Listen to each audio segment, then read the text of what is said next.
Shalom Empower Woman. Baik, sebelum kita mulai, kita berdoa. Roh Kudus, ambil alih hambamu yang akan mengajarkan pondasi teologis kepemimpinan. Beri hamba hikmat.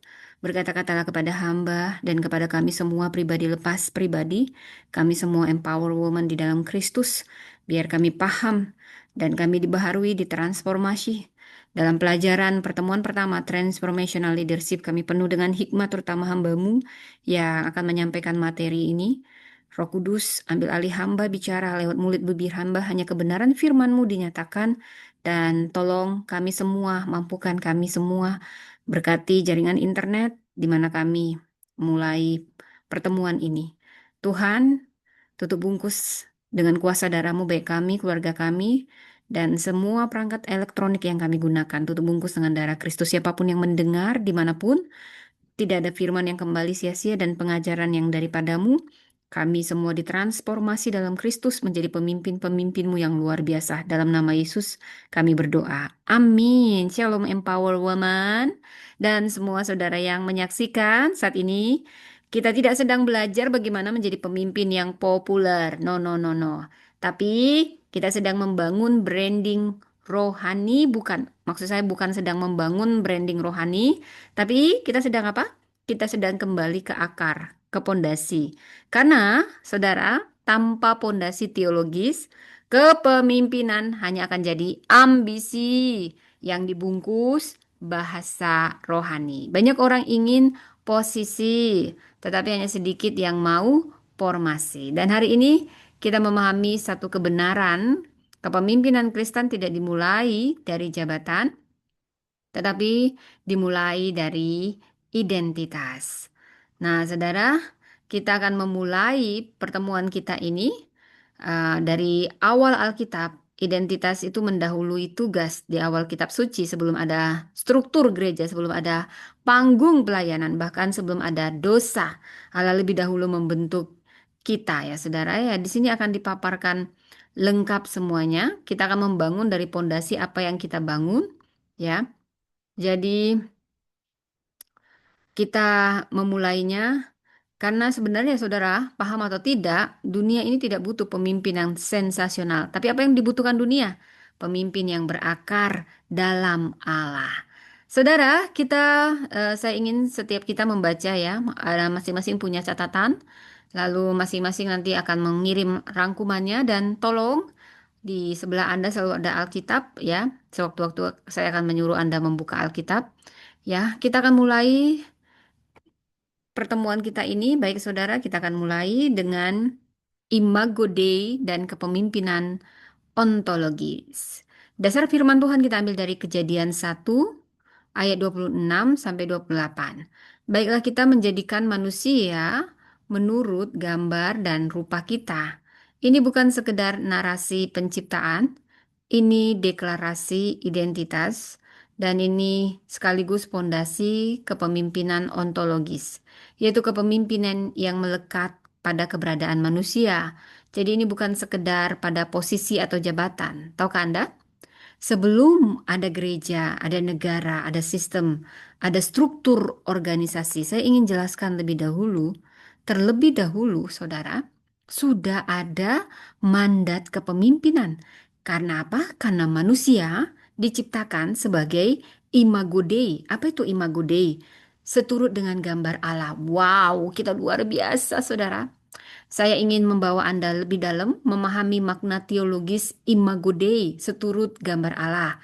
Ini bisa kita artikan representatif, kita mewakili Allah di bumi. Bayangkan, kita mewakili Allah di bumi. Jadi, berdasarkan Kejadian 1 ayat 26 sampai 28 ini memakai bahasa kerajaan, berkuasa, menaklukkan, memerintah. Jadi dalam konteks dunia kuno, hanya raja yang disebut gambar Allah. Namun Alkitab melakukan revolusi teologis. Semua manusia adalah gambar Allah. Wow, ayatnya jelas. Di Mazmur 8 ayat 6 juga dinyatakan, manusia diberi kuasa atas karya tangannya. Di 2 Korintus 5 ayat 20 dinyatakan, kami adalah utusan-utusan Kristus. Kita bukan pemilik bumi. Kita adalah duta kerajaan. Tokoh saudara, Seorang duta besar tidak berbicara atas namanya sendiri. Integritasnya membawa kehormatan atau aib bagi negaranya. Demikian pula pemimpin Kristen. Kita sebagai pemimpin, kita sedang mewakili Allah. Jadi kita sedang membawa nama Allah. Tahukah Anda kita tidak hanya hidup di hadapan Allah, kita representasi Allah, wakil Allah. Jadi, secara reflektif pahami kita membawa karakternya Allah. Imago Dei ini bukan hanya fungsi, tetapi nature reflektif. Ini bicara moralitas, rasionalitas, relasionalitas, spiritualitas. Seperti yang dinyatakan di Efesus 4 ayat 24, saudara, jelas dikatakan bahwa kita diciptakan menurut kehendak Allah dalam kebenaran dan kekudusan. Dan ini juga jelas di Kolose 3 ayat 10. Kita terus diperbaharui menurut gambar pencipta kita.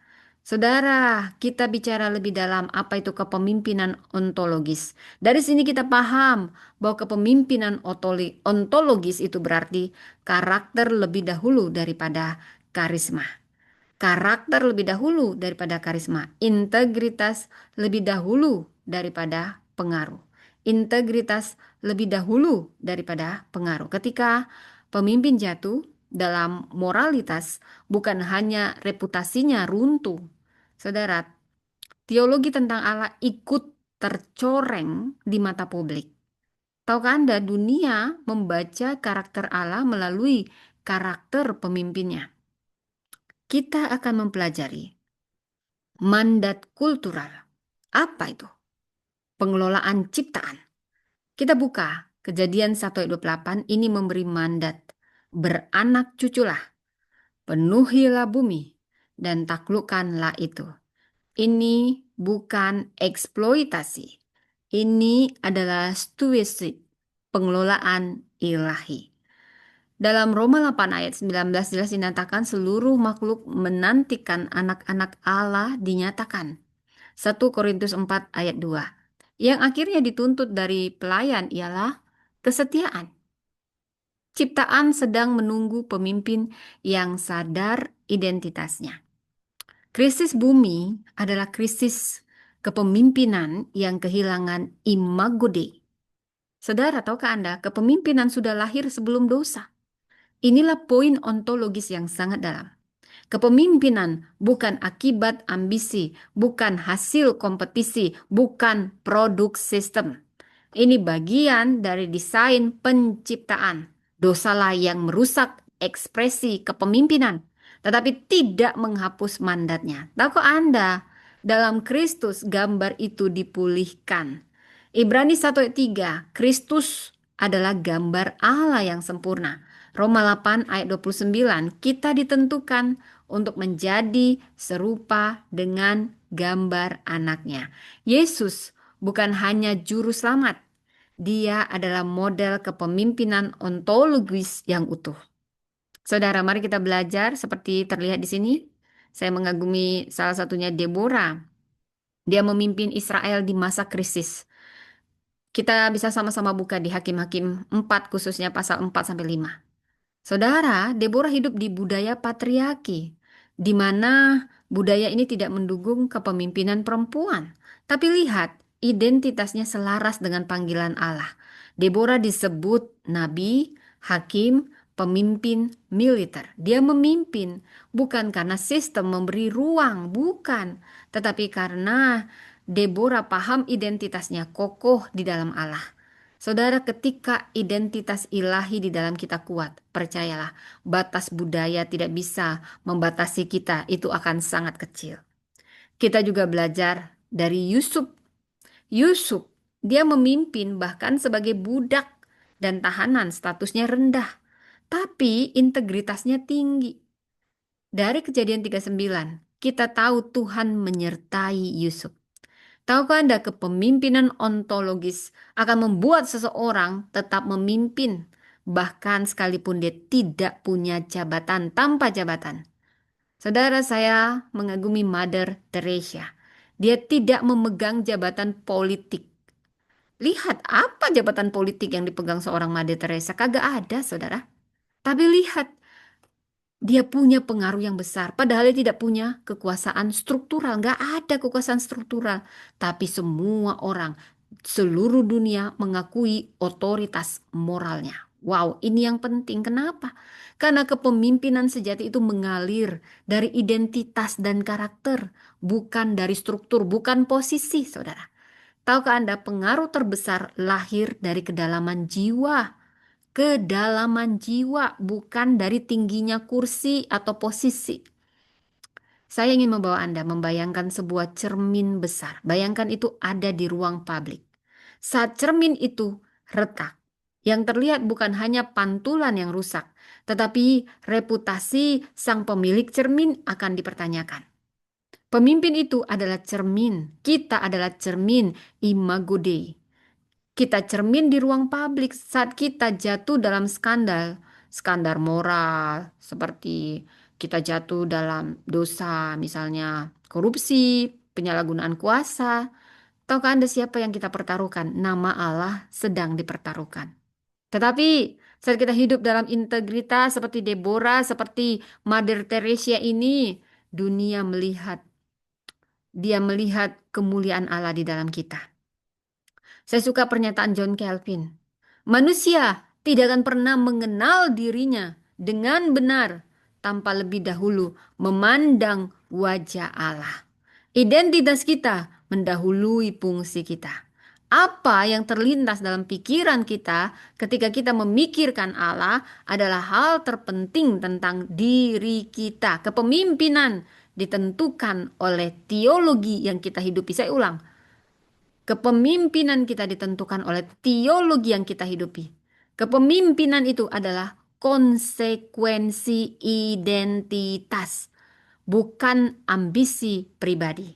Dunia tidak menunggu pemimpin yang kuat. Dunia menunggu pemimpin yang sadar siapa dirinya di hadapan Allah. Jabatan mungkin memberi otoritas eksternal, tetapi percayalah, hanya imago Dei yang memberi kita otoritas ontologis. Krisis moral itu adalah krisis identitas. Dia lupa asal-usul ilahinya. Kepemimpinan sejati tidak dimulai di panggung, tetapi di hadapan Tuhan Sang Pencipta. Jadi dari sini apa yang kita pelajari? Imago Dei itu artinya apa? Kita diciptakan untuk memerintah. Ingat, memerintah bukan mendominasi. Kita dipanggil untuk mewakili, merepresentasikan. Ingat, mewakili ya, bukan menggantikan Allah. Imago Dei juga artinya kita diberi kuasa untuk mengelola, bukan mengeksploitasi. Ingat, mengelola itu beda dengan mengeksploitasi. Seluruh ciptaan menantikan pemimpin yang sadar bahwa dia imago Dei. Kita diciptakan menurut gambar Allah. Dan saat identitas itu dipulihkan dalam Kristus, percayalah, kepemimpinan bukan lagi beban.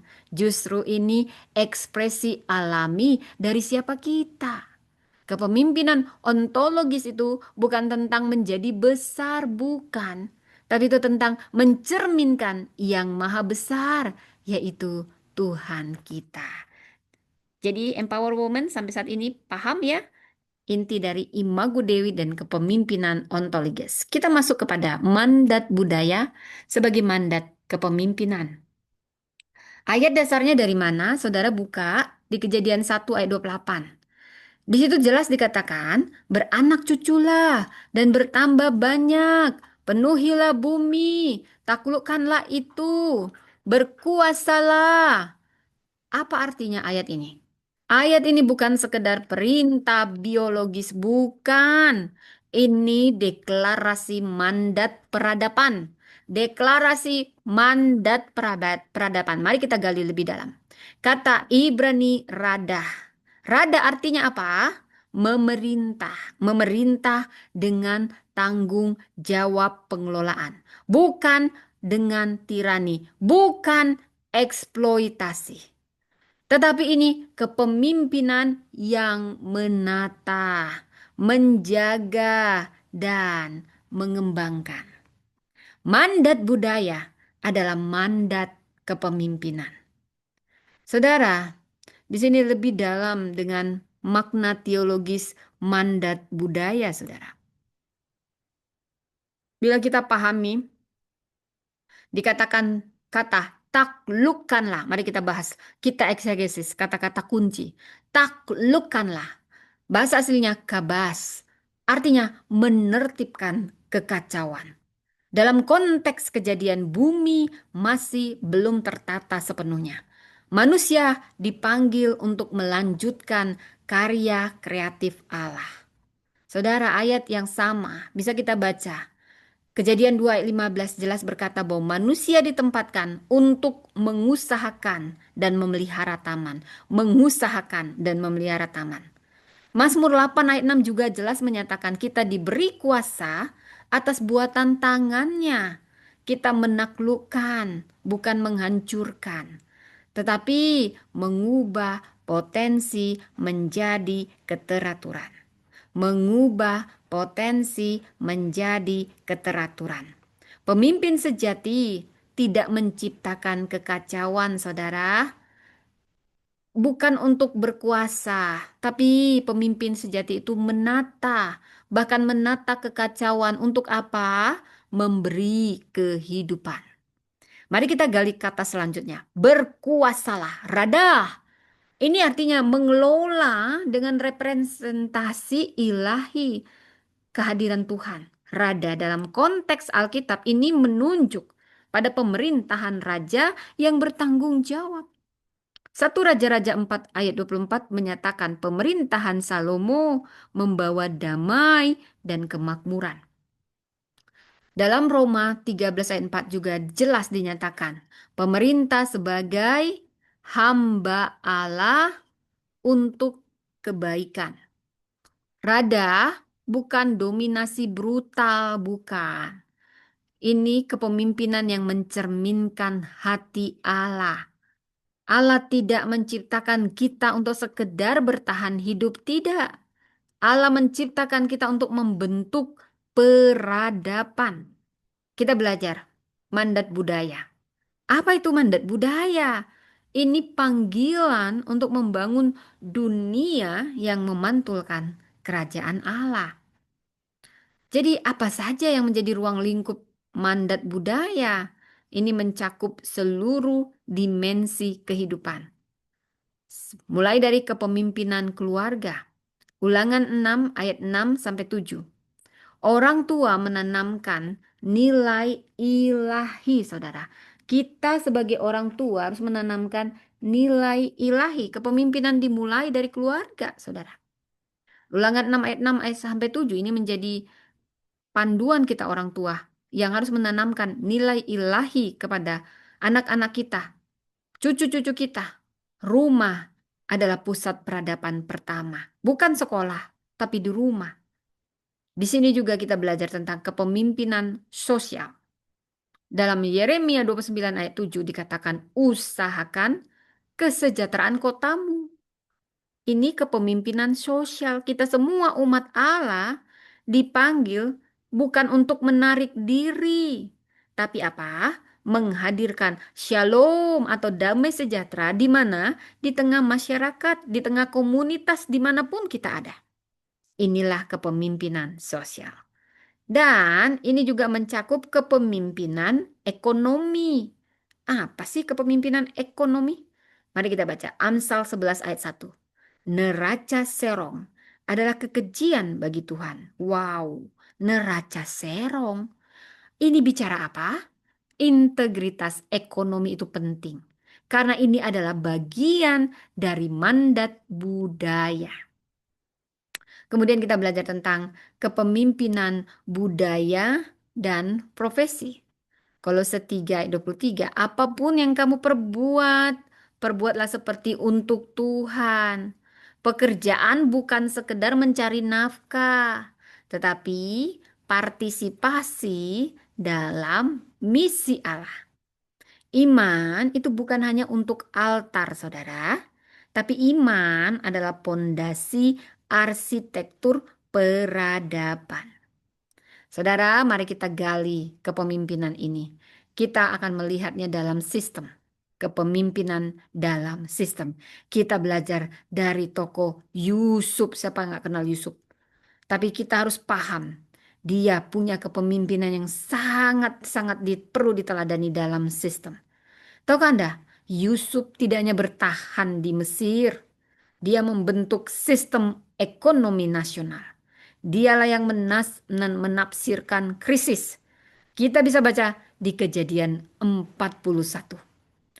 Yusuf dialah yang menyusun strategi 7 tahun kelimpahan. Wow, dia punya kepemimpinan yang sangat hebat dalam sistem. Dia susun strategi 7 tahun kelimpahan. Dan dia juga punya penata layanan yang bagus sekali. Dia mengelola 7 tahun kelaparan.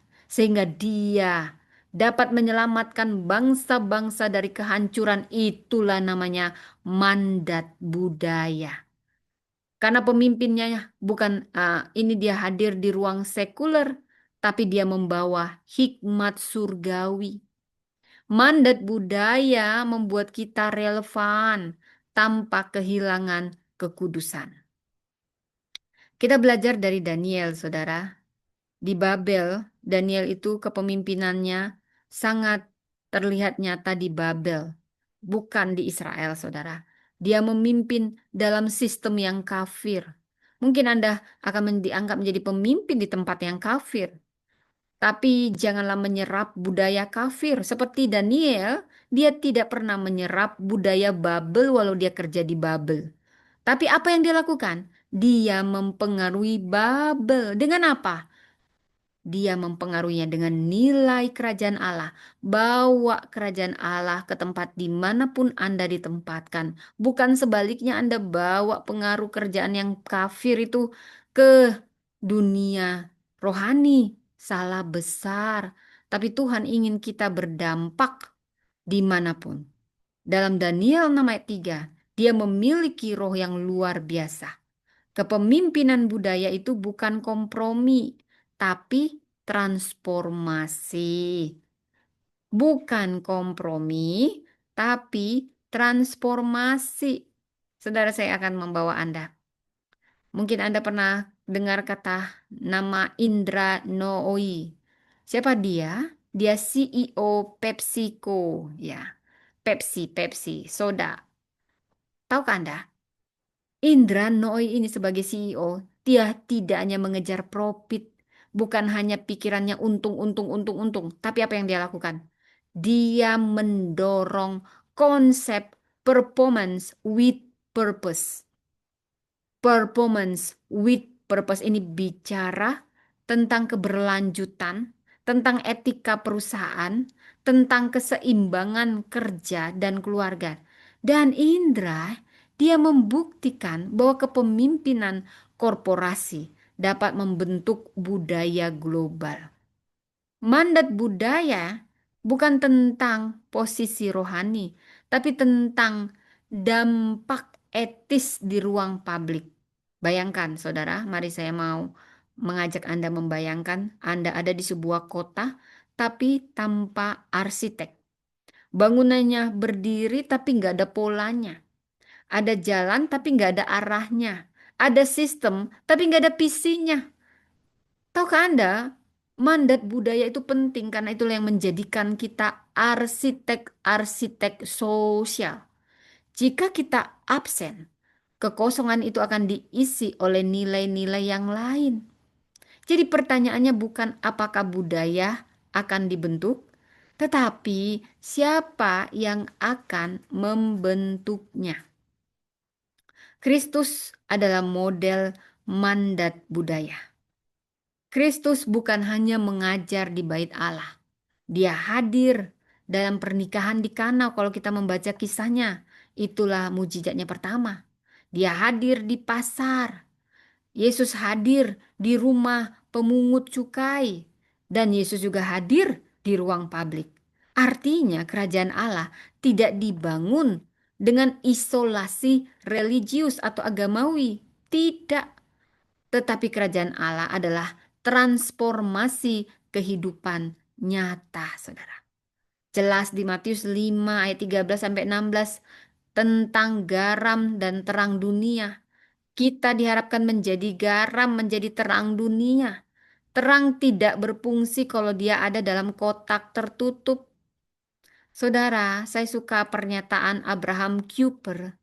Tidak ada 1 inci pun dari seluruh wilayah kehidupan manusia di mana Kristus tidak berseru milikku. Artinya semua itu milik Kristus. Semua milik Kristus wilayah kehidupan manusia. Mandat budaya artinya Kristuslah Tuhan. Tuhan atas ekonomi, Tuhan atas seni, Tuhan atas politik, Tuhan atas pendidikan dan keluarga. Ini seperti yang dinyatakan Timothy Keller. Pekerjaan adalah salah satu cara utama kita mengasihi sesama dan melayani Tuhan. Bohong kamu. Dari pekerjaanlah kita melayani Tuhan. Kita melayani sesama, kita mengasihi sesama. Justru tempat kerja adalah tempat yang paling besar untuk kita menunjukkan pelayanan kita. Bukan hanya di gereja, saudara. Jadi dari sini apa yang kita pahami tentang mandat budaya? Mandat budaya adalah panggilan, panggilan yang membangun, bukan menguasai. Kita dipanggil bukan untuk menyelamatkan jiwa saja, bukan. Tapi kita dipanggil untuk membentuk sistem yang adil. Budaya akan selalu dibentuk, percayalah. Tapi yang jadi pertanyaan, siapa yang memegang nilai dasarnya? Tahukah saudara, kerajaan Allah tidak hanya turun di gereja, tapi ini sangat menembus pasar, sekolah, dan pemerintahan. Kepemimpinan budaya itu adalah ibadah kita dalam bentuk publik. Jadi, mandat budaya itu artinya kita hadir sebagai penata, bukan penonton. Saudara, Anda bukan penonton, Andalah penatanya. Kita sedang membangun sistem. Jadi jangan hanya sekedar suka mengkritik sistem, bangunlah sistem. Kita memimpin dengan nilai kerajaan Allah di ruang publik. Saudara, Yusuf itu pemimpin politik bersama Daniel. Bahkan bukan di negerinya sendiri, tapi di negeri orang. Di sistem dunia, saudara. Tapi dia membawa nilai kerajaan Allah. Yusuf telah melakukannya, Daniel telah melakukannya, dan gereja dipanggil untuk melakukannya. Allah tidak menciptakan kita untuk sekedar hidup di dunia. Allah menciptakan kita untuk membentuk dunia menurut kehendaknya. Sudah paham mandat budaya? Kita masuk tentang konsep otoritas dalam perjanjian lama. Konsep otoritas dalam perjanjian lama. Apa sih ini? Ini pondasi teologis kepemimpinan yang tunduk pada Allah. Jadi kepemimpinan itu harus tunduk kepada Allah, bukan sebaliknya. Mari kita belajar. Kita buka perjanjian lama. Kita akan belajar bagaimana otoritas tidak pernah berdiri sendiri. Wow, maksudnya apa? Otoritas itu selalu delegatif. Karena apa? Karena otoritas itu berasal dari Allah, bukan dari dirimu sebagai pemimpin, bukan. Karena itu berasal dari Allah. Maka sebagai pemimpin kita bertanggung jawab. Kalau Allah memintai pertanggungan jawaban kita. Kita terikat pada perjanjian. Kita dibatasi oleh hukum dan kehendak Tuhan. Otoritas bukan hak absolut. Otoritas adalah amanah ilahi. Jadi hati-hati jadi pemimpin.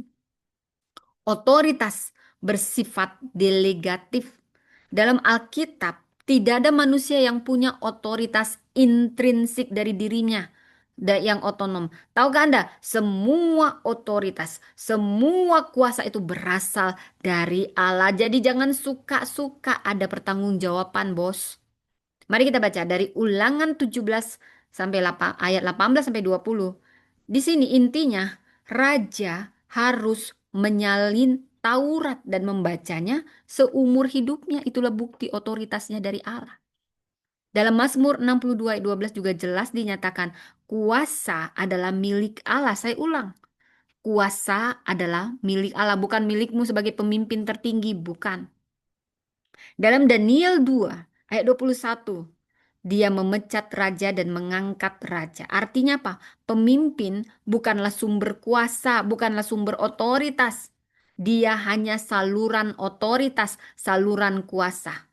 Otoritas yang tidak menyadari asal-usulnya inilah yang akan lupa batas-batasnya. Dia lupa diri sebagai pemimpin. Dia pikir dia yang tertinggi. Contohnya siapa ini? Nero, Kaisar Nero, Hitler. Kalau baru-baru ini saudara di dunia yang lebih dekat, lebih nyata. Siapapun yang diktator, dia lupa bahwa otoritasnya itu bukan dari dirinya.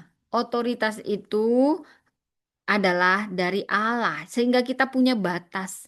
Otoritas yang nggak sadar asal usul ini yang lupa diri, lupa batas-batas. Seperti Kaisar Nero, Herodias, ya, pokoknya semua diktator sebutkan, termasuk diktator di rumah tangga, saudara. Dia lupa kalau dia itu asal usulnya dari Allah, ada batas-batasan. Bagaimana otoritas? Otoritas itu menuntut kerendahan hati. Wow, mari kita belajar dari pribadi pemimpin yang paling rendah hati dan juga paling lembut katanya. Kita belajar dari Musa. Musa ini dipanggil melalui semak menyala. Kisahnya jelas di Keluaran 3. Respon pertama Musa bukan ambisi. Respon pertamanya keraguan. Siapakah aku ini? Siapakah aku ini, Tuhan? Kalau ada lagunya, Musa akan menyanyikan lagu ini. Dia tidak percaya diri sekali waktu diunjuk Tuhan. Siapa aku? Dia selalu menyatakan kelemahan dan kelemahan, insecure. Di Keluaran 4 ayat 10, aku berat mulut Tuhan, aku berat lidah. Memangnya di mulutnya itu kayak ada besi-besi kali ya saudara ya. Sehingga berat mulut, berat lidah gitu ya saudara. Anda yang suka juga ngomong gitu ya. Nanti beneran ada besi di situ saudara ya. Ada kayak timbunan-timbunan yang susah gitu ya saudara ya. Nah, ini beda ya kerendahan hati dengan keminderan, beda. Ini namanya insecure. Namun kita tetap belajar dari Musa. Dalam kelemahannya, dia belajar kerendahan hati. Itulah yang mempersiapkannya sebagai pemimpin untuk memimpin.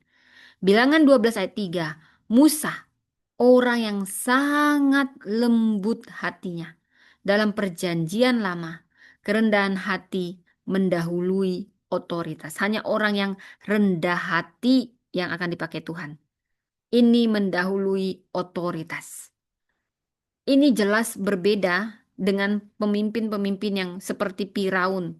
Ini kalau nggak punya kerendahan hati akan suka mengeraskan hati, kalau ditegur pun mengeraskan hati. Contohnya Firaun. Sehingga dialah yang membuat kehilangan legitimasi moral. Tapi Musa dalam kelemahannya dia belajar merendahkan hatinya, merendahkan dirinya. Sehingga dia dipercaya Allah memimpin umat. Saudara, Allah hanya akan mempercayakan kuasa kepada mereka yang tidak mabuk oleh kuasa. Jadi kalau Anda semakin mencari kuasa-kuasa, posisi-posisi Anda akan kehilangan. Karena Anda akan terus diproses dulu supaya itu tidak menghancurkan Anda. Allah hanya mempercayakan kuasa kepada mereka yang tidak mabuk oleh kuasa. Otoritas terikat pada hati yang benar. Saya ulang. Otoritas terikat pada hati yang benar. Daud, dia dipilih saat menggembalakan domba. Bila kita membaca dari Samuel 16 ayat 7, saudara. Manusia melihat apa yang di depan mata, tetapi Tuhan melihat hati. Otoritas Daud tidak lahir dari garis militer. Wah, ini dia tidak memenuhi hierarki, tidak memenuhi syarat, tidak memenuhi apapun. Itulah Daud. Tidak ada yang memenuhi syarat-syarat dia jadi raja. Tapi Allah melihat hatinya yang selaras dengan Allah. Dan saat memang Daud juga pernah jatuh, power abuse, menyalahgunakan kuasa. Bila kita baca dari 2 Samuel 11, kisah dengan Batseba, dan dia ditegur Nabi Nathan. Tapi inilah yang membuat dia berbeda dengan Saul ketika dia ditegur. Dia tahu suatu prinsip penting, tidak ada pemimpin di atas hukum Allah. Dalam Alkitab, otoritas selalu berada di bawah otoritas yang lebih tinggi. Daud tahu dirinya sekalipun dia pernah salah, power abuse. Otoritas yang tidak tunduk, inilah yang akan jadi tirani. Jadi kalau ada diktator, tirani itu membuktikan otoritasnya tidak tunduk pada Allah. Mari kita belajar dari Saul. Wah, ini kontras banget dengan Daud. Saul dipilih, dia dipilih langsung oleh Allah tanpa proses, bisa dibilang tanpa proses. Tapi lihat, dia akhirnya tidak taat karena belum pernah diproses, saudara. 1 Samuel 15. Dia jadinya ngutamain apa kata orang, apa kata rakyat, bukan apa kata Tuhan karena dia nggak sempat diproses. Proses itu yang mencegah kita hancur ketika kita diberi posisi, saudara. Dan Saul, dia menggunakan kuasa untuk mempertahankan diri mentang-mentang dia udah diangkat sama sama Samuel dan diurapi dia jadi suka-sukanya. Berapa banyak dari kita suka-suka? Saya kita merasa kita udah kaya, kita yang punya otoritas. Dunia ini kita yang punya gitu ya seakan-akan saudara. Ini kalau nggak diproses, dia akan hancur dengan posisinya. Ini memperlihatkan bagaimana seseorang akan tampil menggunakan kuasa untuk mempertahankan diri. Dia akan kehilangan posisinya kalau orang-orangnya seperti ini. Ini memberi kita pelajaran saat pemimpin tidak lagi tunduk kepada Tuhan. Dia akan memakai jabatan untuk melindungi ego. Kuasa tanpa ketaatan akan berubah jadi penindasan. Saya ulang, Anda diberi kuasa, tapi Anda tidak punya ketaatan. Anda akan menjadi penindas, pemimpin penindas. Jadi hati-hati. Mari kita bahas dimensi perjanjian. Otoritas itu terikat pada hukum Allah.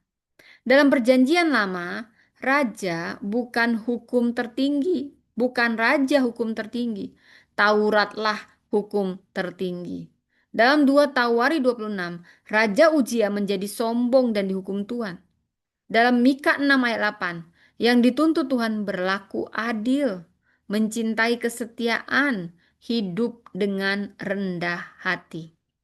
Otoritas bukan kebebasan absolut, tapi ini tanggung jawab perjanjian. Oh, saya selalu kagum Nelson Mandela, saudara lihat di foto ini, saudara. Tahu nggak Anda, dia di penjara 27 tahun. Tapi saat dia keluar, ya gimana sih bisa-bisanya dari penjara langsung jadi presiden. Kalau di Indonesia di ban nggak bisa jadi presiden kalau di penjara. Tapi ini dari penjara jadi presiden, tidak ada adegan balas dendam. Dia memilih perdamaian, rekonsiliasi nasional. Dia paham bahwa otoritas tanggung jawab moral, otoritas itu dari Allah. Itu bukan alat balas dendam karena sakit hati. Dan Mandela justru menunjukkan prinsip Alkitabiah di dunia sekuler.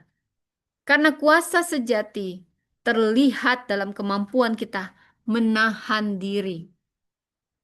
Otoritas bukan tentang kemampuan menghukum, tapi kapasitas mengampuni. Bayangkan sebuah bendungan besar jika pintu airnya tidak dikendalikan, air yang seharusnya memberi kehidupan akan berubah jadi banjir yang menghancurkan. Demikian pula otoritas.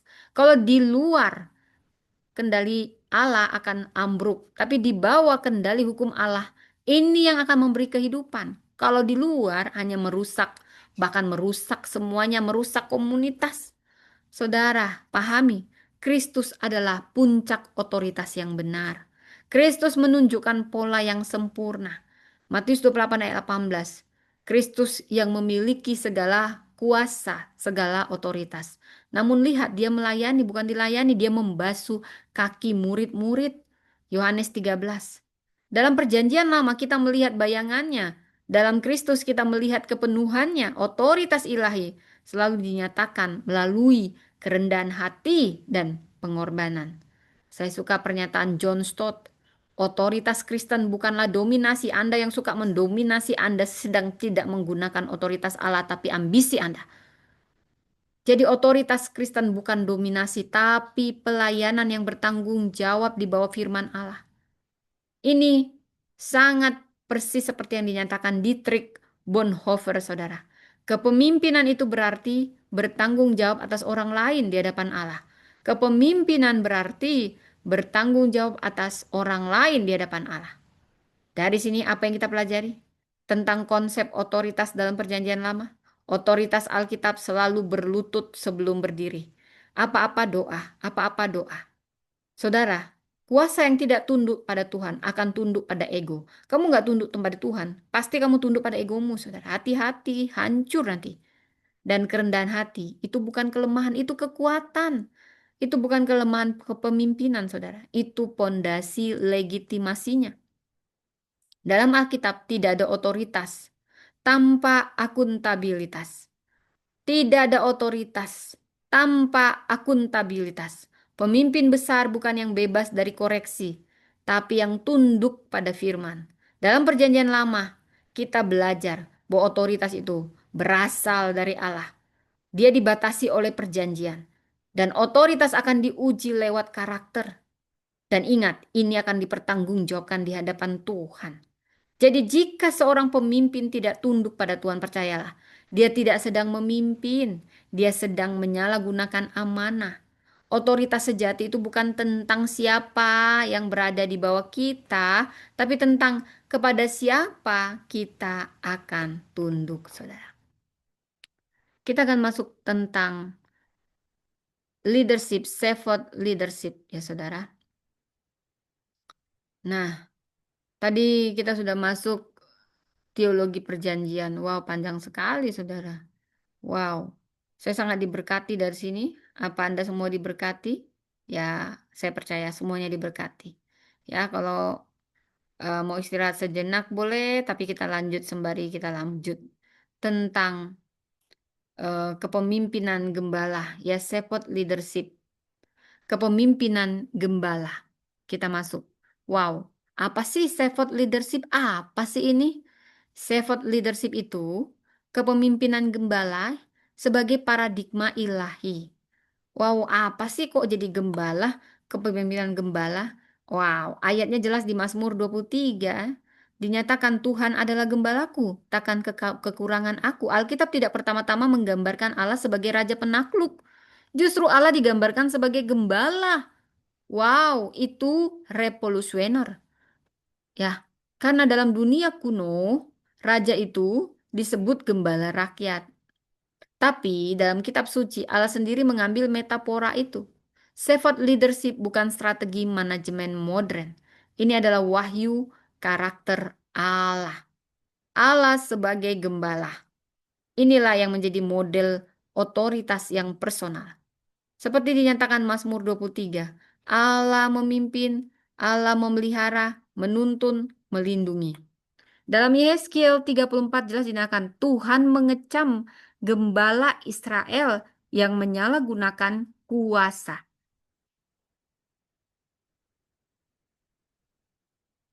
Dalam Yesaya 40 ayat 11, dia menggembalakan kawanannya seperti seorang gembala. Perhatikan karakter kepemimpinan gembala. Jadi karakter kepemimpinan gembala itu apa? Dia pasti pemelihara, memelihara. Takkan kekurangan aku. Artinya, pemimpin gembala akan selalu memastikan semua kebutuhan dasar yang dia gembalakan terpenuhi.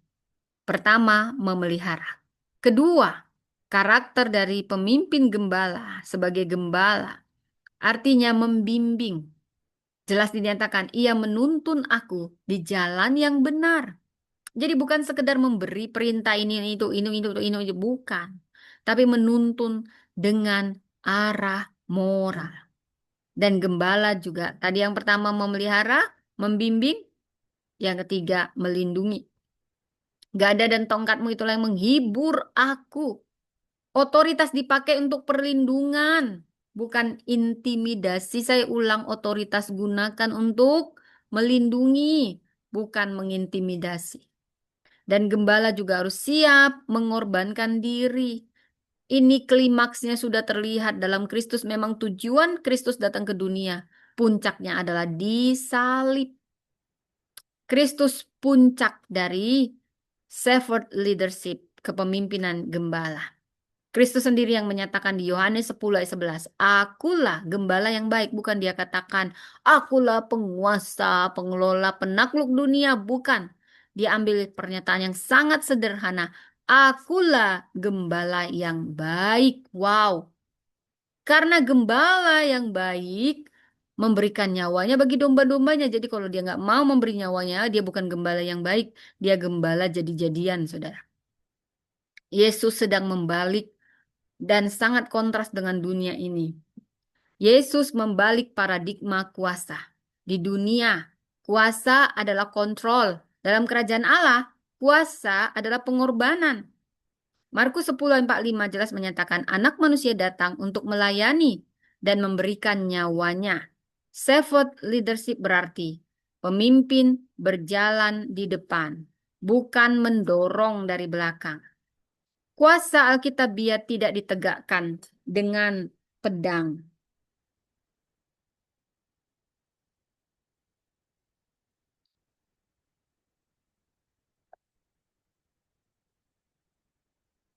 Tuhan mengecam Israel, gembala palsu. Dalam Yehezkiel 3:4, Tuhan mengecam pemimpin Israel. Mereka makan lemak domba. Inilah gembala-gembala palsu. Anak manusia datang untuk melayani dan memberikan nyawanya. Shepherd leadership, pemimpin berjalan di depan, bukan mendorong dari belakang. Kuasa Alkitabiah tidak ditegakkan dengan pedang, tidak, tapi dengan salib. Mari kita belajarin. Ini hal-hal yang sangat bertentangan. Gembala palsu. Dalam nama Yehezkiel 3:4, Tuhan mengecam pemimpin Israel. Kenapa? Karena mereka makan lemak domba, tidak menguatkan yang lemah, tidak mencari yang hilang. Itu kepemimpinan ego center, saudara. Sebaliknya, gembala sejati mengutamakan yang lemah, mencari yang tersesat, dan mengangkat yang terluka. Pemimpin ego center memakai orang untuk membangun visinya. Pemimpin gembala membangun orang sebagai visinya. Saudara, kita akan belajar lebih dalam. Daud, sebelum menjadi raja, dia adalah gembala literal. Saat dia melawan Goliat, dia berkata, ia pernah menyelamatkan domba dari singa dan beruang. 1 Samuel 17. Pengalaman menggembalakan membentuk pola kepemimpinannya. Dalam Mazmur 78 ayat 72.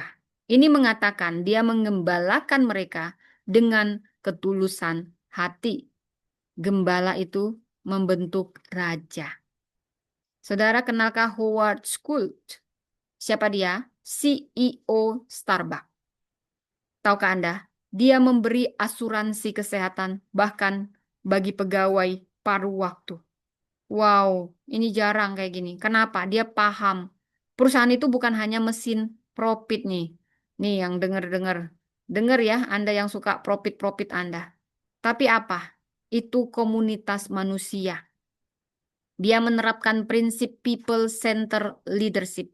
Walau dalam konteks bisnis, prinsipnya paralel.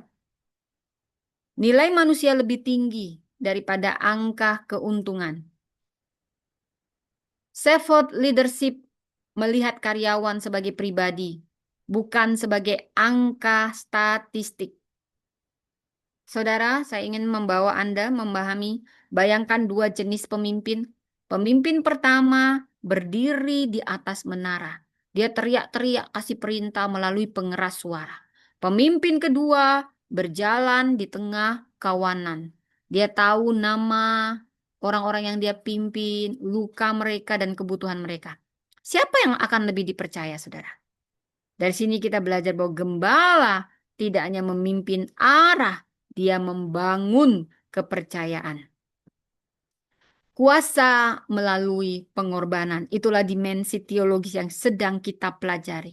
Ada pengorbanan saat Anda diberi kuasa. Saudara, dalam Alkitab pola selalu sama. Abraham rela mempersembahkan anaknya yang dia lama nantikan, anak yang dijanjikan, untuk dipersembahkan. Musa, kita belajar dari pemimpin Israel ini. Dia menanggung banyak beban bangsa, tapi dia sabar, saudara. Daud, dia menangis bagi rakyatnya. Ini semua cerminan seperti kasih Kristus bagi kita semua. Kristus puncaknya mati bagi kita. bagi umatnya. Tahukah Anda? Kepemimpinan gembala itu selalu berbentuk salib. Dalam kerajaan Allah, legitimasi lahir dari pengorbanan, bukan dominasi. Saya ulang. Legitimasi lahir dari pengorbanan, bukan dominasi. Jangan kamu suka-suka kamu merasa tunduk pada pemimpin. Hierarki, hierarki, tunduk, tunduk, tunduk. Padahal kamu nggak pernah ngorbanin dirimu. Kamu hanya mendominasi, nyingkir-nyingkirin orang. Aduh, makanlah itu. Ya, bukan seperti itu.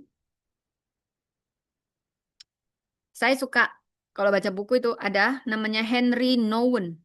The leader of the future is called to be completely irrelevant and to stand in this war with nothing to offer but his vulnerable self. Kerentanan adalah kekuatan gembala. Wow, kerentanan adalah kekuatan gembala. Seperti yang dinyatakan oleh Philip Keller, a good shepherd knows that sheep flourish best under attentive care. Jadi, kepemimpinan gembala memprioritaskan jiwa sebelum strategi. Kepemimpinan gembala memprioritaskan jiwa sebelum strategi. Otoritas sejati itu melindungi, bukan menekan.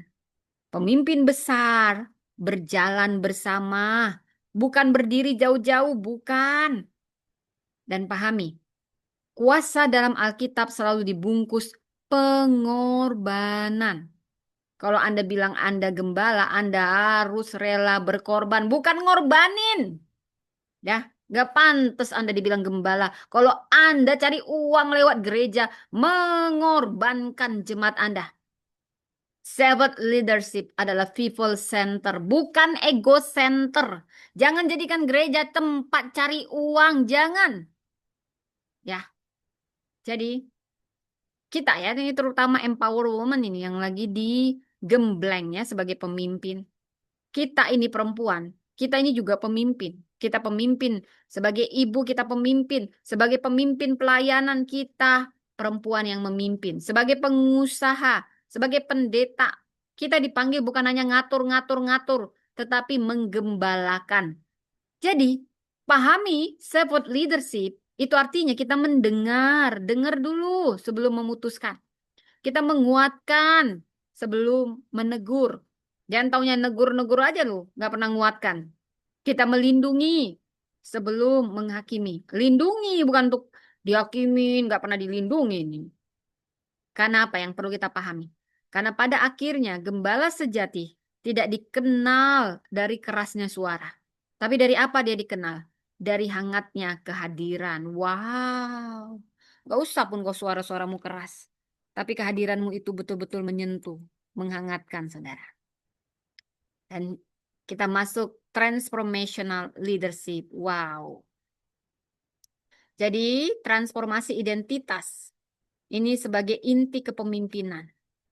Kita akan bahas dulu ya. Kalau di sekuler dan umumnya ini dipaparkan oleh James McGregor Burns. Dia membedakan dua model.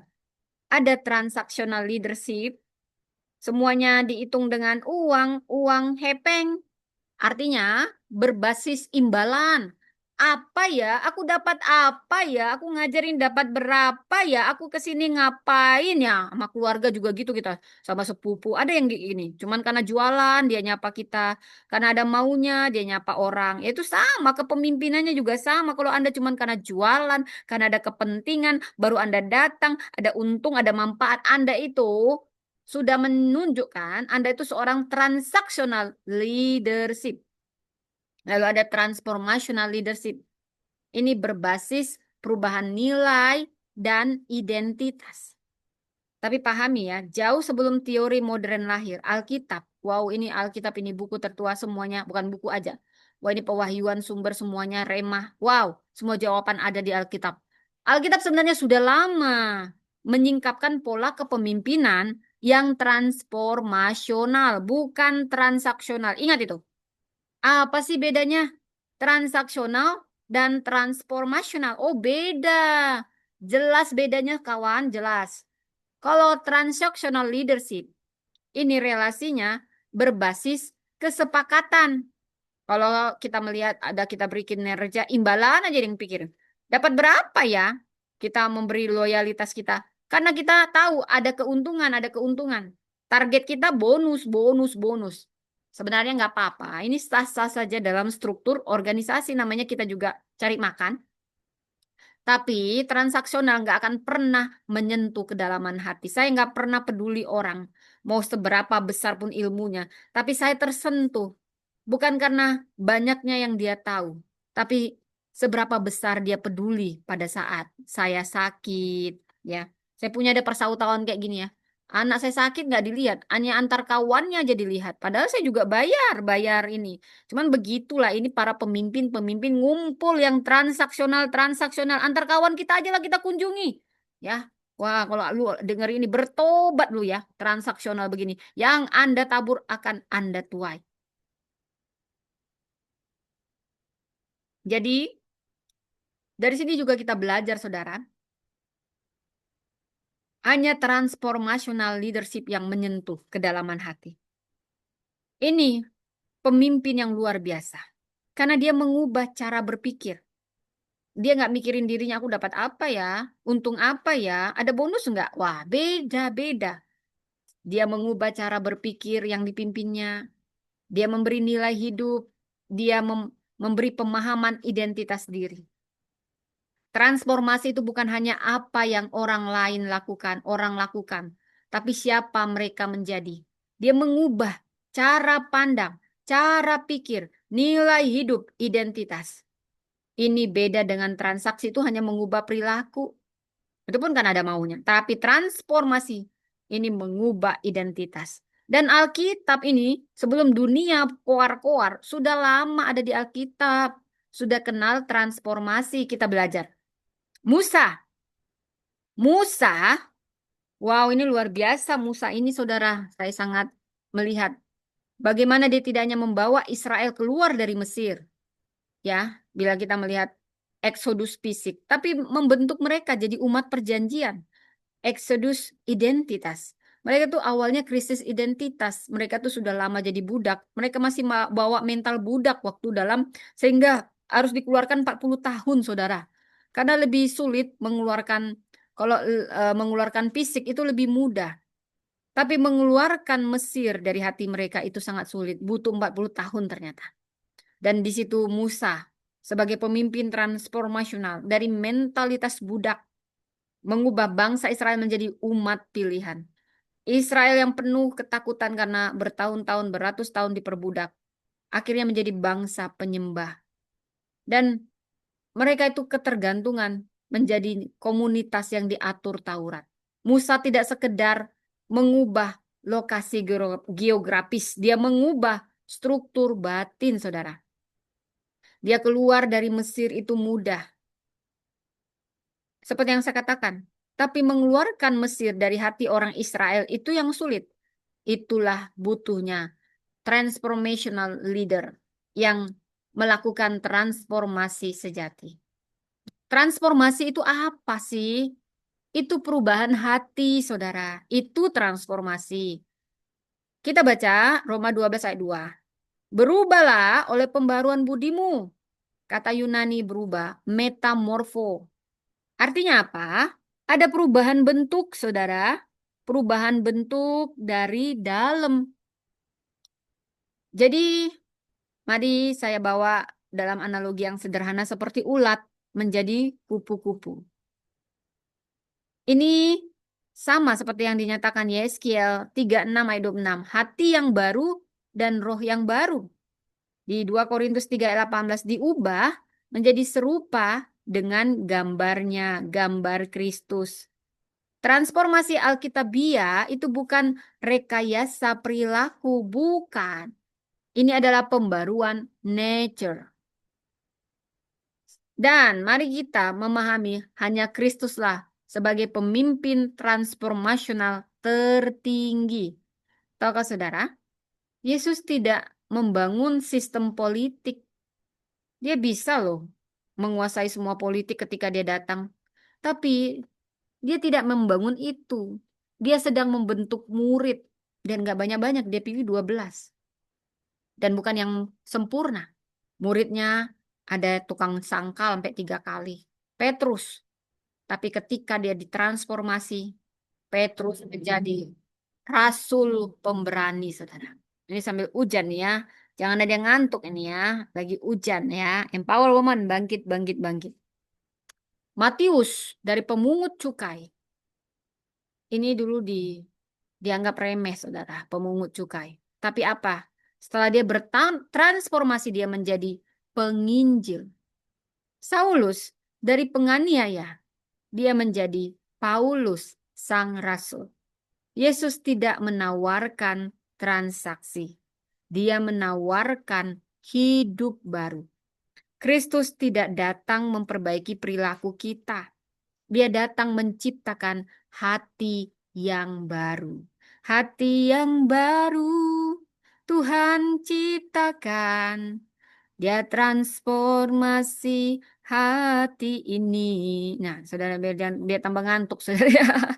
Jadi, bayangkan ada 2 pemimpin sekolah. Saya ingin Anda biar lebih paham, saya bawa perumpamaan. Pemimpin pertama kasih hadiah bagi siswa berprestasi. Dan kasih hukuman kalau ada siswa yang melanggar tata aturan. Sekolahnya tertib, tapi motivasinya eksternal. Tapi perhatikan ini pemimpin yang kedua. Dia menanamkan visi. Dia membentuk karakter. Dia membangun budaya hormat. Jadi siswanya berubah bukan karena iming-iming hadiah atau karena takut, tapi karena mereka ngerti identitas mereka dipanggil untuk jadi apa. Jadi yang pertama memang menghasilkan kepatuhan, saudara. Tapi lihat, transformasi itu hanya dihasilkan oleh yang kedua. Jadi sudah paham ya. Pemimpin yang bisa mengubah hati, membentuk karakter. Kita belajar dari Nehemia. Nih, Nehemia di mana kitab Nehemia? Terutama pasal 8 sampai 9. Nehemia tidak hanya membangun tembok, saudara. Nehemia membangun kesadaran rohani. Bangsa itu menangis saat firman dibacakan. Wow. Wow, sudah ada kesadaran rohani sini. Jadi transformasi itu terjadi saat identitas covenant dipulihkan. Hanya saat identitas covenant dipulihkan. Paulus dari pemburu gereja, dia menjadi pembangun gereja. Jadi transformasinya bukan seperti kosmetik yang hanya di dasar, ya, saudara. Kalau seiring waktu saya kan suka pakai kosmetik juga, pakai bedah, pakai lipstik. Itu hanya di permukaan, saudara nggak selalu, nggak selamanya. Hilang, ada waktunya hilang, ada waktunya habis, saudara. Perlu diganti dan harus diganti. Jadi transformasi itu bukan kosmetik, bukan hanya dari luar. Tapi ontologis. Ontologis. Tadi kita sudah belajar ontologis. Nah, ini sesuai seperti yang dinyatakan di Galatia 2 ayat 20. Hidupku bukannya aku lagi, tapi Kristus dalamku. Kristus hidup. Kristus hidup dalamku. Nah, seperti itu. Saudara, dalam dunia modern, transformational leadership itu sering dikaitkan dengan pemimpin yang menginspirasi visi. Jadilah pemimpin yang menginspirasi visi. Jadilah pemimpin yang mengubah budaya organisasi sesuai apa kata firman. Jadilah pemimpin yang membentuk loyalitas dengan nilai-nilai kerajaan Allah. Jadi, ini model Alkitabiah. Dan bukan hanya demikian, saudara. Bahkan pemimpin transformational itu harus melampaui yang tadi. Dia bukan hanya mengubah sistem perusahaan, tapi terutama dia memperbaharui hati manusia. Memperbaharui hati manusia. Transformation of the heart is the central purpose of the gospel. Dallas Willard. Transformation of the heart. Transformasi hati inilah pusat dari tujuan Injil. John Maxwell mengatakan, leaders become great not because of their power, but because of their ability to empower others. Empowerment sejati terjadi saat identitas orang dipulihkan, saudara. Transaksi menciptakan kepatuhan, tapi transformasi yang menciptakan karakter. Saya ulang, kita bertransaksi ada untung, ada rugi, baru patuh. Tapi paling dalam bertransformasi, lakukan transformasi. Inilah yang menciptakan karakter. Transformasi sejati dimulai dari pembaruan pikiran. Musa ini membebaskan tubuh orang Israel, tapi Tuhanlah yang membentuk jiwa mereka. Kepemimpinan terbesar itu, saudara, bukan mengubah situasi, bukan. Nggak perlu kau ubah situasi. Nanti balik lagi itu, berubah-berubah. Tapi sedang mengubah manusia, mengubah hati. Hati yang tulus, seperti merpati. Jadi sistem bisa diperbarui dalam sehari. Hati diperbarui oleh roh. Sistem diperbarui dalam sehari, hati diperbarui oleh roh. Saudara, empower woman, Anda semua tidak dipanggil sekedar mengatur jadwal dimanapun Anda bekerja. Saya tahu sini banyak bisnis woman, puji Tuhan. Banyak bisnis woman, banyak yang mengelola tim. Anda bukan hanya sekedar itu ya. Bukan hanya sekedar capai target, bukan. Tapi jadilah pemimpin yang membentuk identitas. Anda mungkin yang hanya seorang ibu. Jadilah ibu yang membentuk worldview. Worldview anak-anak kita, cara pandang anak-anak kita berubah sesuai firman. Saya pendeta, Anda juga ada yang pendeta di sini, saya lihat kita sedang membentuk kedewasaan rohani siapapun yang kita pimpin. Anda banyak businesswoman di sini, ya. Businesswoman, kita pemimpin bisnis untuk membentuk budaya kerja. Transformational leadership bukan tentang membuat orang bekerja lebih keras, bukan. Tetapi tentang membuat mereka menjadi lebih utuh. Dan itulah inti Injil. Karena pada akhirnya, saudara, transformasi sejati bukan hasil teknik kepemimpinan, bukan karena tekniknya hebat, bukan. Tapi ini semua karya Roh Kudus yang memperbaharui hati kita manusia. Jadi, paham ya sampai sini? Dan ini yang terakhir, saudara. Mari kita merenung, kita berefleksi secara kritis. Karisma tanpa formasi karakter. Saudara, ini inti. Bayangkan seorang pemimpin ya. Ini bayangkanlah saya yang cantik itu ya saudara ya. Pemimpin perempuan di gereja karena diangkat karena dia punya karisma. Saya punya karisma saudara katanya. Saya pasti berbicara ya. Anda banyak yang saya lihat pasti berbicara, punya daya tarik. Wah di sini cantik-cantik semuanya ya saudara. Pasti akan disukai jemaat. Tapi kalau Anda belum melewati proses pembentukan karakter, disinilah teologi kepemimpinan kita diuji. Alkitab berkata panggilan selalu didahului pembentukan. Saudara, penundaan Tuhan bukanlah penolakan. Itu artinya Anda sedang dibentuk untuk satu panggilan yang lebih baik supaya Anda tidak jatuh. Karisma itu bukan pondasi, saudara. Karakterlah pondasi. Karisma hanya bisa membawa kita, tapi yang mempertahankan kita hanyalah karakter. Alkitab tidak pernah mengangkat pemimpin hanya karena talentanya, karunianya, tampangnya yang ganteng, cantik. Tidak. Justru Alkitab berkata, 1 Samuel 16 ayat 7, manusia melihat apa yang di depan mata, tetapi Tuhan melihat hati. 1 Timotius 3 ayat 2-7 jelas berkata, syarat pemimpin gereja itu berpusat pada karakter, bukan kemampuan retorika, karakter. Karisma saya menarik perhatian, saya tahu. Tapi saya perlu dibentuk, kita semua perlu dibentuk. Karena karakterlah yang menjaga kepercayaan. Karakter orang yang berkarakter pasti berintegritas. Karisma itu hanya untuk membuka pintu. Tapi ingat, karakter kita lah yang menentukan apa kita dapat tinggal di dalamnya atau tidak. Mari kita renungkan. Apakah kita ini memimpin dari identitas imago Dei Apa tadi imago Dei? Ini kita refleksi. Berarti memimpin sebagai wakil Allah, representasi Allah. Kejadian 1 ayat 26 sampai 28. Manusia diciptakan menurut gambar Allah. Kolose 3 ayat 10. Dibaharui menurut gambar Allah, pencipta semuanya. Jadi kalau identitas kita belum berakar pada Allah, di sini bahayanya kita akan memimpin dari kebutuhan akan pengakuan, bukan dari kepenuhan dalam Tuhan. Saudara, pemimpin yang belum berdamai dengan identitasnya akan mencari validasi pengakuan melalui jabatan.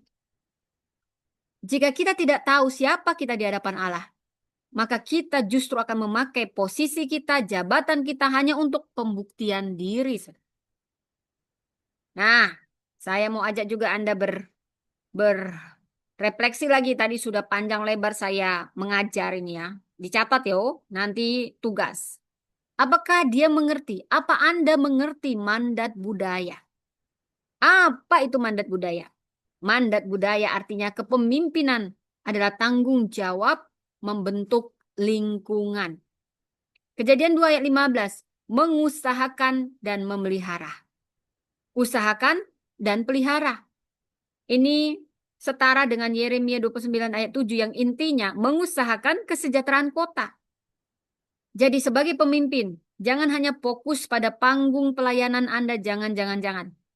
Tetapi tidak membangun sistem yang sehat itu bahaya. Bangun sistem yang sehat. Dan jangan sampai Anda tidak menjalankan mandat budaya. Jalankan mandat budaya. Itu bukan tentang popularitas, bukan. Tapi tentang stewardship, pengelolaan. Yang ketiga, apakah kita sebagai pemimpin, Anda semua sudah hidup dalam covenant? Apa itu covenant? Perjanjian. Kepemimpinan umat Allah selalu covenantal. Ulangan 17 ayat 18 sampai 20. Raja harus membaca Taurat seumur hidup. Dalam Yohanes 15 ayat 5.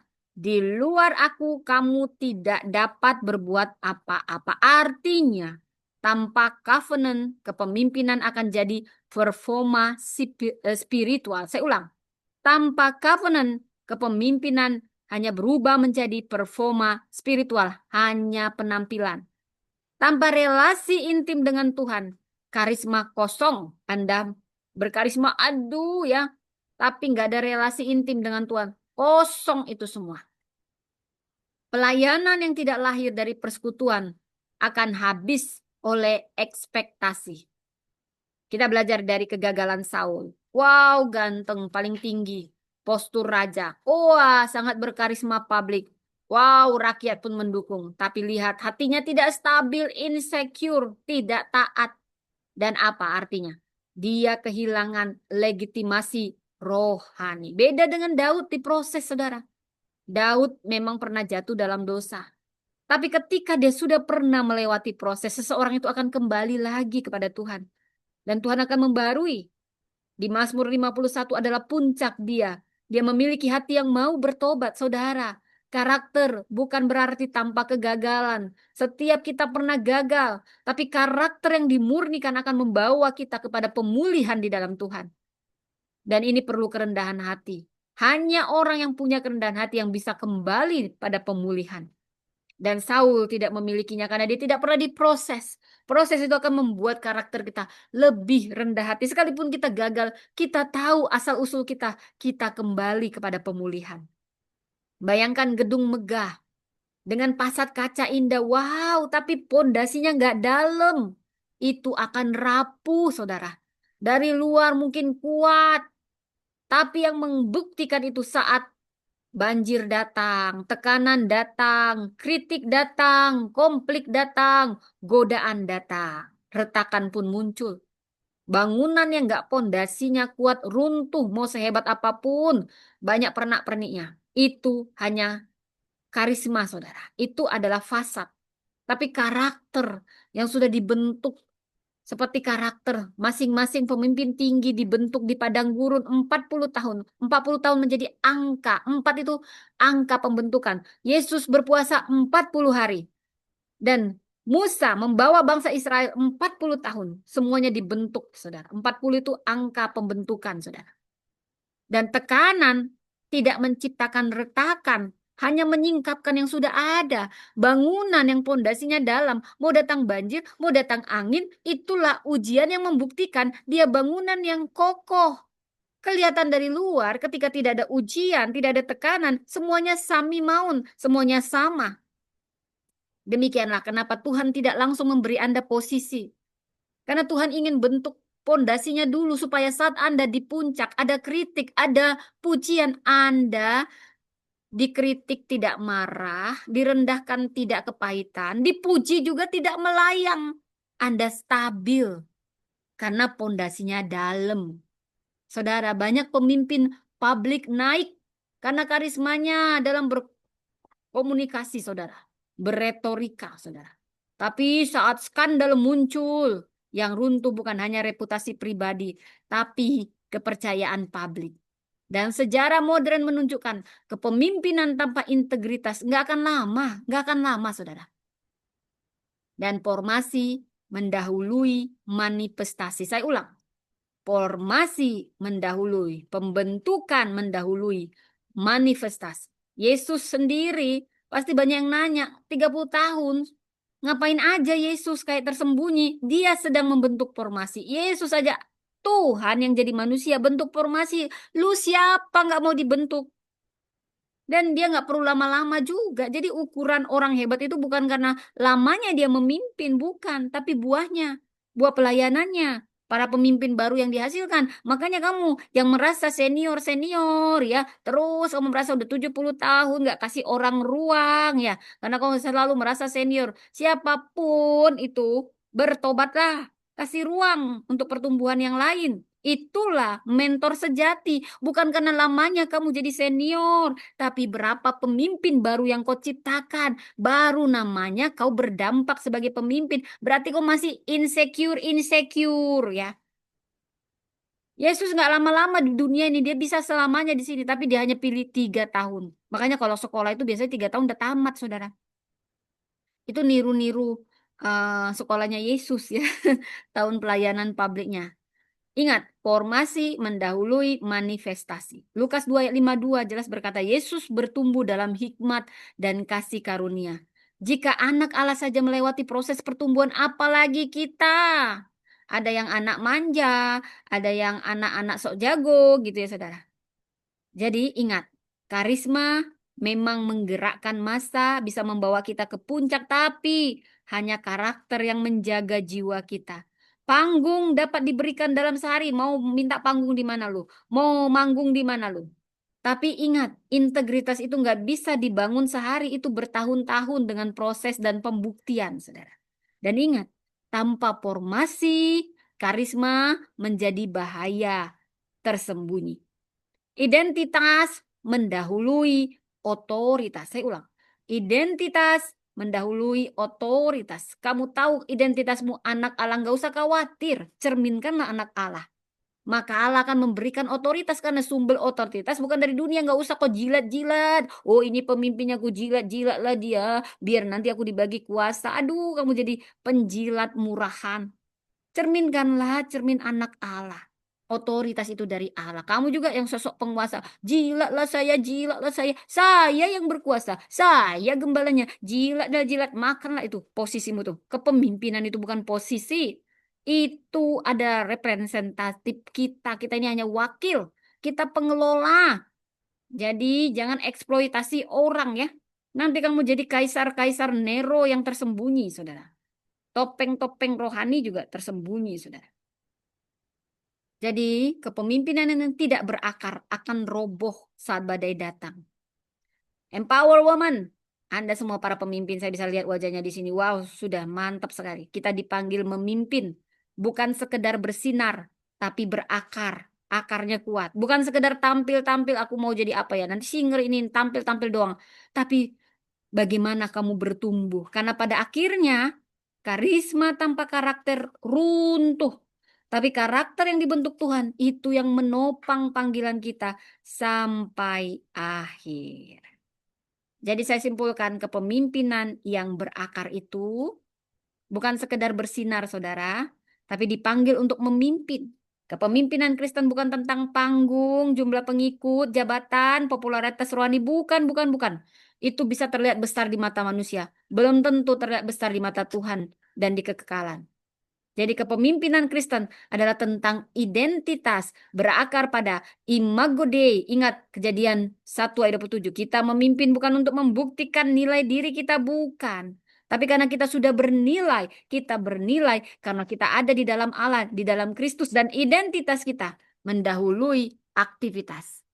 Mandat mengusahakan dan memelihara. Kepemimpinan adalah tanggung jawab membentuk budaya. Panggilan itu bukan ambisi pribadi. Itu respon terhadap undangan ilahi. Kita dipanggil, kita dibentuk, kita diutus. Roma 8 ayat 30. Dan ini akan mencakup perjanjian, covenant, kepemimpinan Kristen selalu lahir dari relasi dengan Tuhan. Harus intim. Karena kita ranting. Yesuslah pokoknya, kita harus di dalam Dia. Karena di luar Kristus kita tidak bisa berbuat apa-apa. Yohanes 15 ayat 5. Tanpa persekutuan, tanpa pelayanan, semuanya hanya penampilan. Itu yang membuat kita di-charge di dalam Tuhan. Dan penggembalaan, hati yang menggembalakan itu bukan mendominasi. Kamu jangan sosokan kamu kalau udah jadi gembala. Aku ya ngatur-ngatur semua. Bukan. 1 Petrus 5 ayat 2-3. Pemimpin Kristen tidak memimpin untuk menguasai. Kamu jadi pemimpin bukan penguasa kamu ya. Tapi untuk merawat jiwa. Merawat jiwa. Ingat merawat jiwa bukan merawat dirimu. Ya. Jika pondasi ini kokoh maka kita dapat memimpin. Memimpin keluarga dengan kasih tapi juga ketegasan. Memimpin pelayanan ini perlu kerendahan hati karena kita melayani bukan dilayani. Tapi jangan kau rendah-rendahkan hamba Tuhan. Iyalah, hamba Tuhan itu ya melayani di mimbar, melayani ini jemaat dikasih minum-minum, ngantar, cuci piring. Oh itu memang kamu tuh ya keterlaluan kamu itu. Ya, kamu aja nggak kayak gitu. Kamu siapa? Udah melebihi-melebihi. Kamu juga melayani. Bukan hanya pendeta yang melayani kita, semua hamba Tuhan. Bukan hanya pendeta hamba Tuhan kita. Kamu ibu rumah tangga, kamu hamba Tuhan. Jadi jangan pula kau kan katanya melayani bukan dilayani. Oh, kamu juga tahu melayani, on ya. Ya ini ada banyak orang kayak gini nih. Lalu bisnis itu harus dengan integritas dan melayani bangsa dengan hikmat bukan kekuatan ego, tapi kuasa Roh Kudus. Ini yang mengingatkan kita. Dalam dunia tidak menunggu pemimpin yang sempurna, nggak ada yang sempurna. Tapi yang selaras dengan Allah, selaras dalam hati, selaras dalam motivasi, selaras dalam karakter. Karena keselarasan itu dari Allah, melahirkan otoritas yang tidak bisa dipalsukan. Katakan, saya memimpin bukan untuk terlihat, tapi untuk taat. Saya memimpin bukan untuk dipuji, tapi untuk setia. Saya memimpin bukan dari luka, tapi dari identitas dalam Kristus. Mari kita berdoa, saudara. Terima kasih Tuhan. Terima kasih untuk pelajaran kami pertemuan hari ini. Kami siap memimpin. Bukan karena siapa kami wakilmu Tuhan. Kami mau dibentuk bukan karena karisma tapi karakter yang utama. Kau sedang membentuk pondasi kami mau. Ajari kami rendah hati. Ajari kami rendah hati Tuhan. Supaya kami punya karakter yang baik sebagai pondasi kami sehingga apapun ujian tidak menggoyahkan kami. Di dalam nama Tuhan Yesus kami berdoa. Amin. Baik, sekian pelajaran kita, pertemuan kita hari ini Empower Women Ministry. Tuhan memberkati. Baik, bagi Anda yang diberkati, Anda boleh menyebarkan pertemuan ini. Tuhan memberkati. Bye.